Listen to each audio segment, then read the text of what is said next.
Bom dia, pessoal, é um prazer novamente estar com vocês. Hoje aí segunda-feira, iniciando mais uma semana de muito aprendizado. E a gente tá aí juntos para adquirirmos conhecimento, tá bom? Então, dando continuidade a assuntos voltados ao IFPE, nós vimos na semana passada 2 aulas falando sobre globalização e revolução industrial, tá certo? Com algumas atividades. E hoje a gente vai corrigir a última atividade de sexta-feira e dar um prosseguimento aí à questão energética no Brasil. Aí petróleo, então vai ser mais específico sobre petróleo. Na sexta, a gente vai trazer outras fontes energéticas aí, fontes alternativas aí, muito importantes na matriz energética brasileira. Então vamos lá, pessoal, correções do PDF, foram 4 questões, vamos lá, vamos analisar aqui para ver se a gente encontra os acertos e os erros, né? Primeira questão, assinale um dos eventos abaixo enumerados que não possui relação direta com o processo de globalização. A primeira coisa que vocês devem se atentar é o que o enunciado quer mostrar. Então ele quer que você marque uma alternativa que não possui relação direta com o quê? Com a globalização. Tá bom? Então vamos lá. A difusão, ou seja, o aumento, a propagação dos comércios localizados em oposição às corporações internacionais. Está dizendo aí que o comércio ele cresce, mas com oposição às corporações internacionais, às multinacionais. Não, isso é falso. Então aqui já encontrou o correto aqui. Mas por que é falso? Então vamos analisar as demais. Seria essa que é a resposta correta. A formação dos blocos econômicos regionais, certo? A globalização ela promove isso, essa formação dos blocos econômicos. C. A propagação do inglês. Isso é verdade, né? Com a globalização, o inglês se tornou aí o idioma universal. D. Um encolhimento, entre aspas, do mundo, graças à redução das dificuldades. Então, reduziu-se as dificuldades de comunicação e transporte e fez com que o mundo ficasse menor entre as distâncias, tá bom? Então, correto aí seria letra A, né, que não tem relação direta com a globalização. Segundo, a leitura do exercício acima ajuda você a compreender que a globalização é um processo ideal para garantir o acesso a bens e serviços para toda a população. Opa! Quando você vê essa palavra toda aqui, toda, já desconfie, né? Todos, né? Então quando tiver toda tal, é bom já ficar de olho. Isso é falso, tá bom? Segundo, então se é falso, eu elimino essa e eu elimino essa. De 5 alternativas, caímos aí para apenas 3. A globalização é um fenômeno econômico e ao mesmo tempo cultural. Verdade, é um fenômeno econômico e também cultural.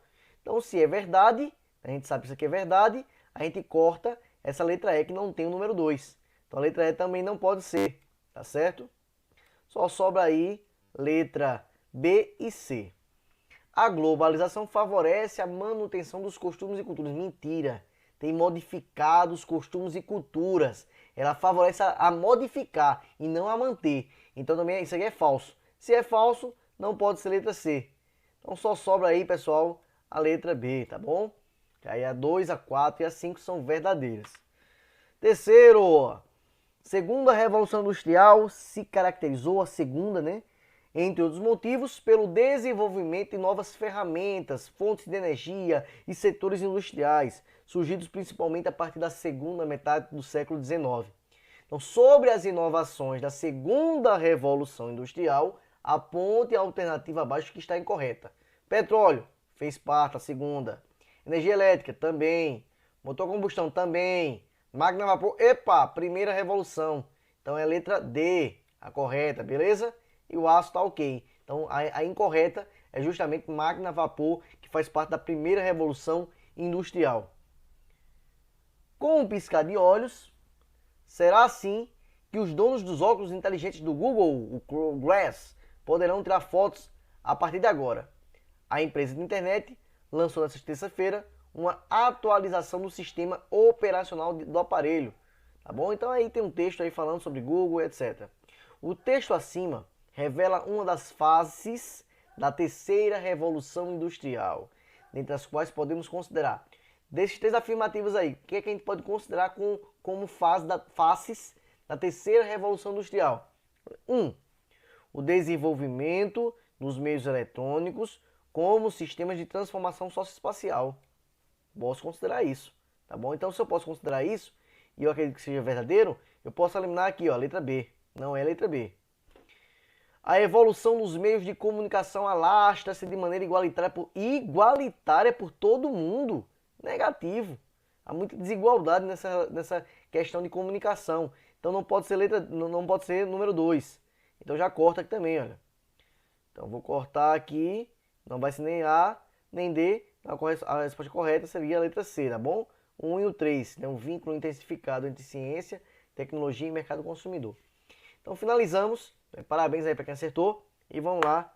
E quem errou, continua focado aí que com a prática a gente adquire conhecimento. Vamos lá, questão energética brasileira. Tá bom? No passado, a lenha aquecia a economia do Brasil. Era muito importante, né, para a economia brasileira, né, a queima da lenha.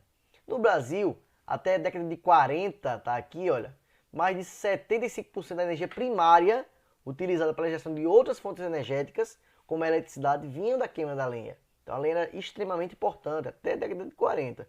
Isso mudou, a gente vai ver o porquê.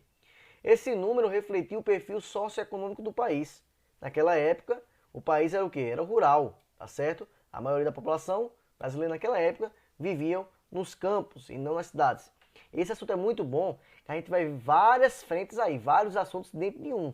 Um desses aqui é a questão da população, o perfil populacional na época era mais rural do que urbano, tá certo? E principalmente, se era mais rural, eles trabalhavam em quê? Na agricultura e no extrativismo, até a década de 40.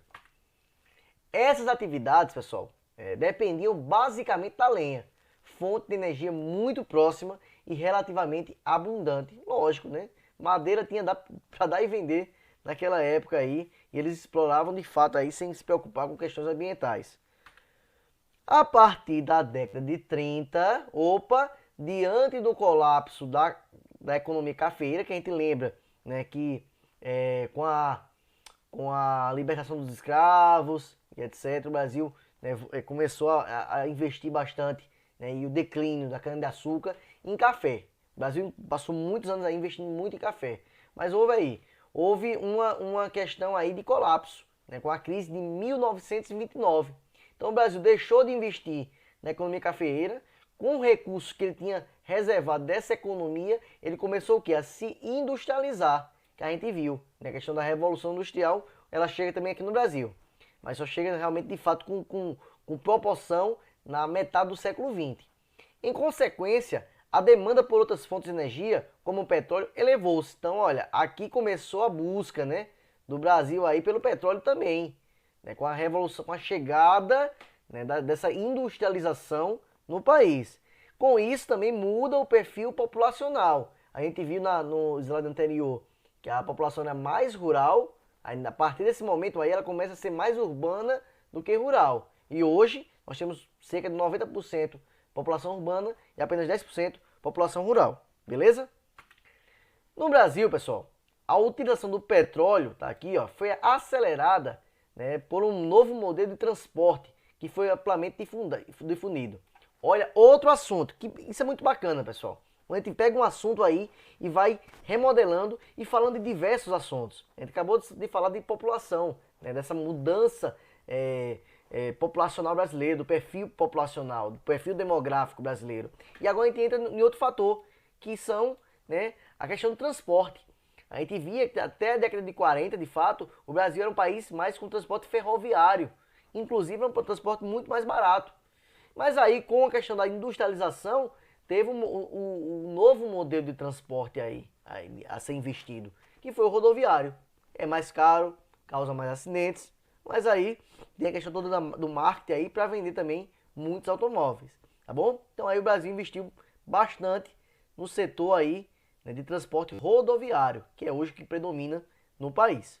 Atualmente, o governo atual tem dado prioridade também ao transporte ferroviário, tem voltado a investir, até porque é muito mais barato. E aí também não fica dependente. A gente viu aí a crise dos caminhoneiros em 2017, que foi um caos, né? O Brasil parou, de fato. Esse governo, pessoal, priorizou a abertura de estradas de rodagem para interligar efetivamente o território brasileiro. Aí começou realmente abrir essas rodagens e depois o asfalto, né? Tá aí, olha, abertura, né, de clareia na Amazônia, né? Para a implantação de um projeto Juína, que deu origem ao município. Tá? Aí você vê aí desmatamento aí para o desenvolvimento do país. Segundo a Petrobras, para quem não sabe, é a empresa brasileira aí que extrai petróleo no país. Na década de 50, o Brasil produzia em torno de 2.700 barris de petróleo por dia e consumia 170 mil barris diário. Então, consumia bastante e apenas produzia aí em torno de 2.700. Então, era muito pouco. O Brasil é muito dependente do petróleo vindo de outros países. No início dos anos 70, né, ocorreu aí o milagre, outro assunto, milagre econômico. Isso aqui a gente vai ver em história, né? A gente vê muito isso em história. O milagre econômico que justamente ocorreu na época do regime militar. Que aí o Brasil cresceu aí muito economicamente, porém, né, deixou frutos aí tristes para o meio ambiente. Cresceu muito economicamente, praticamente não faltava emprego, tinha muito emprego. Só que também outra questão, não tinha essa preocupação com o desmatamento e foi a época que o Brasil realmente mais desmatou. Mas também foi a época que o Brasil mais se desenvolveu economicamente. Então tem esses dois lados aí, tá bom? Mas aí precisou o quê? Aumentar a demanda por petróleo. Se você quer realmente se desenvolver, você precisa, né, do petróleo ainda é a principal fonte energética do mundo. Aí vinha a dependência do Brasil dos países exportadores do Oriente Médio. Então, o Brasil ficou muito dependente aí dos países exportadores do Oriente Médio. Naquela época, pessoal, as tensões no Oriente Médio já eram explosivas. Se hoje naquela época eram ainda mais. Por quê? Tinha as disputas aí entre árabes e judeus, tá certo? E aí envolvia também outros países, como Síria, Iraque, Jordânia. Então era um fuzuê, né, no Oriente Médio, como ainda é hoje. Então, após a criação do Estado de Israel, Israel não era um Estado, tá certo? Então aí, quando a ONU acabou a Segunda Guerra Mundial, é outro assunto. Olha que monte de assunto aí, a gente vai misturando e vai entendendo todo o contexto envolvendo petróleo e a fonte energética no Brasil. Então o Estado de Israel, ele não era um país, né? Israel não era um país, foi massacrado aí pelos nazistas, né? Pelo Holocausto. E aí, quando a criação da ONU, a ONU, né, pegou um território lá no Oriente Médio e disse, olha, X aqui é de Israel e X aqui vai ser da Palestina. E aí revoltou os palestinos, revoltou os árabes, e aí é outro assunto aí que a gente vai ver posteriormente, tá bom? Então ainda hoje a tensão é muito grande entre os israelitas, os judeus, e os árabes, tá bom? Que a maioria dos países circunvizinhos de Israel são países árabes. Então aí, olha, países árabes que perderam um conflito, retaliaram o Ocidente, elevando drasticamente o preço do barril. Por quê? Eles começaram a retaliar. Eles eram contra Israel, entraram em guerra, perderam a guerra e começaram a retaliar quem? Os países do Ocidente, que dependiam de quê? Do petróleo. Então aumentaram o preço e embargaram as vendas aos países aliados de Israel, principalmente Estados Unidos, né, que aí é o padrinho de Israel, e Europa Ocidental, tá certo? Todos os países da Europa Ocidental. É episódio que ficou conhecido como primeiro choque do petróleo. Aí realmente mexeu com as estruturas do mundo, né? Daqueles países que precisavam e são dependentes do petróleo. Tá aqui uma chargezinha, né? Eu amo o petróleo, I love petróleo. É um mundo, né, em busca desse ouro negro. Vamos continuar. A crise do petróleo encerrou o milagre brasileiro. O Brasil vinha em desenvolvimento, mas com a crise do petróleo, precisava desse petróleo, o milagre caiu, voltou a cair. Afinal, os gastos com a importação do produto aumentaram significativamente. Então, na década de 70, 71% do petróleo consumido no Brasil era importado. Então é muita coisa, 70% de todo o petróleo que o Brasil consumia era importado. Hoje não é esse número exorbitante como era lá atrás. Né? O Brasil hoje já é autossuficiente em petróleo, vai ver daqui a pouco. Na década de 70, as explorações que já haviam sendo feitas no continente iniciaram-se no subsolo marinho. A Petrobras, né, foi desenvolvendo então uma tecnologia capaz de extrair petróleo em águas cada vez mais profundas. Então o Brasil foi se adequando, se inovando tecnologicamente para aproveitar e começar a investir em exploração de petróleo no seu próprio território, com a Petrobras. Então, o Brasil e a autossuficiência em petróleo. Chegou um momento importante, né? Atualmente, o Brasil é um país autossuficiente na produção de petróleo. No que se refere à quantidade, a produção é praticamente equivalente ao consumo. No entanto, se levarmos em consideração a qualidade do petróleo produzido no nosso território, podemos dizer que o país é dependente. Então, vejam só, na produção, na quantidade, nós somos autossuficientes, a gente produz muito petróleo. Mas na qualidade desse petróleo, porque tem tipos de petróleo, tem um leve e tem um pesado. Então esse petróleo brasileiro é um pouco mais pesado, precisa ser refinado, etc. Então a gente não utiliza ele diretamente, aqui precisa importar petróleo de outros países ainda. Então ele acaba sendo um pouco ainda dependente dessas importações. De acordo com especialistas, existem basicamente dois tipos, né? O petróleo leve e o petróleo pesado, tá bom? O leve, fácil extração de nafta, querosene, gasolina, óleos e etc. É o leve, isso aí é o bom, né? Já o mais denso, ele é matéria-prima para produzir, sobretudo, diesel e asfalto. Já não serve aí tanto para gasolina, para óleos, para querosene. Então vejam a diferença. Ah, o Brasil é autossuficiente em petróleo. Aí a gente tem que ver os dois lados, né? É autossuficiente sim, na produção em quantidade, mas em qualidade não, tá certo? Então ainda precisa aí importar de outros países o petróleo mais leve. Continuando, pessoal, tá aí como é que funciona, né? A extração do petróleo, vai para os depósitos, né? Separação de gás e petróleo, porque lá nós temos o gás e o petróleo. Depois vai ser gerado aí gasolina, vai ser gerado gases ligeiros, aceites lubrificantes e etc, né? Querosene bruto. Então vai sendo formado aí através do petróleo todos esses tipos de produtos. Segundo dados da Petrobras, o Brasil ainda precisa importar 1/5, né, daquilo que vai para ser refinarias. 1/5 é muita coisa. Então, de 100 mil barris, o Brasil precisa importar 20 mil, por exemplo, né, 1/5. Então, no Brasil, apenas 6% da produção de petróleo pode ser considerado leve. É muito pouco. Então, o Brasil ainda precisa buscar alternativas fora do país devido ao seu petróleo ser um petróleo mais pesado. Então, assim, para abastecer o mercado interno com matéria-prima de melhor qualidade, a Petrobras importa petróleo para misturá-lo ao nacional, que é mais pesado. O potencial do pré-sal, que é muito importante, né?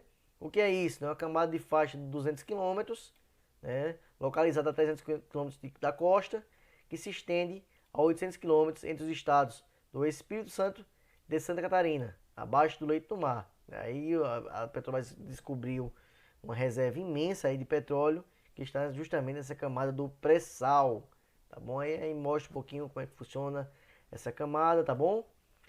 Aqui, ó, pântano, 300 milhões de anos, água, 100 milhões de anos, rocha e lama, carvão mineral, tá certo? Há cerca de 300 milhões de anos, plantas com energia solar morriam e caíam nos pântanos. A lama dos pântanos, por sua vez, impedia o apodrecimento e o desaparecimento dessas plantas mortas. Ao longo do tempo, o acúmulo da lama comprimiu as plantas mortas depois de milhões de anos. Aí é um processo de como é formado aí petróleo, carvão mineral, tá bom? De decomposição de material orgânico.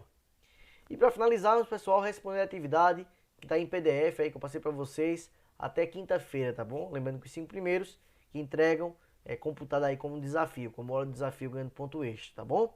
É isso, pessoal. Fiquem com Deus. Até a próxima. Me estendi um pouquinho, o assunto é um pouco grande, mas eu não dava para dividir em dois. A gente finaliza aqui, tá bom? Até a próxima. Tchau, tchau. Fiquem com Deus.